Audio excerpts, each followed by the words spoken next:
Hi, maybe you already heard about different ways to set the valve play, the valve lash. Um, there is the rule of 9 for 4-cylinder engines. There is the rule of 13 for 6-cylinder inline 6. They all have their videos on YouTube, but I think this is the laziest way to do it, or the easiest. So you do it while it's running, and then you take your feeler gauge.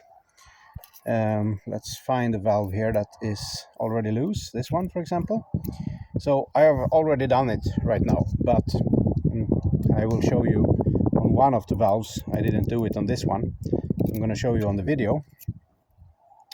But you start with like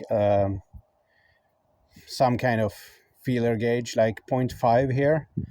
Should be, on this one it should be 0.45. So you can start, I mean, it depends on. Now it's barely that I can get the 0.5 through, so it's a little bit over 0.45 then. I can still slide it, probably it is 0.5 here, but doesn't matter. It's anyway fine on this old engine, but let's say it should be 0.5.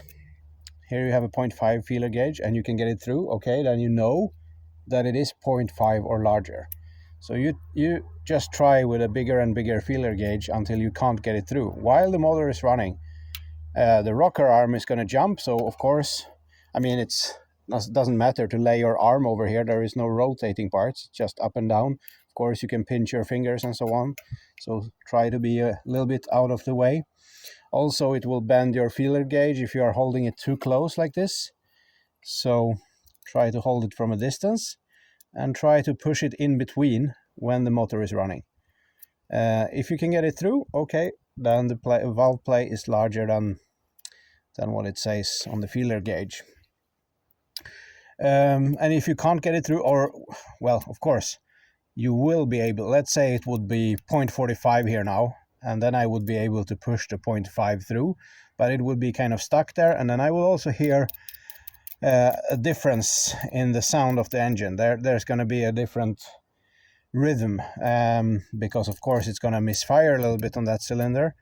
It's going to maybe pop in the intake or the exhaust, depending on which valve it is.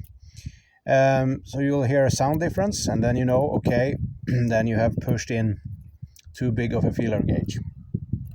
But if it slides easily, it's going to be much easier than this when the motor is running. Then it's going to slide through like nothing. Do that, and then you gradually adjust. So let's say start with like a 0.3. Let's say this should be 0.45 now. So start with a 0.3. Try to slide that through all of them. Then it should get through, of course. Yeah, then you know. If there is one where it doesn't get through, yeah, then there is too little valve lash there. Then you have to adjust only that one. And then you continue with a 0.4, for example. Slide the 0.4 through all of them. Okay, then there is maybe like a couple of them, like 2-3 of them that needs adjustment. You can do that while the engine is running also. I will do it on that one so you can see. But you can also stop the engine and do an adjustment and then try again on everyone. And then 0.45 should still go easy through. And then finally 0.5. If the valve lash should be 0.45, then you still try with a little bit too big one, 0.5 here, and try to get that through.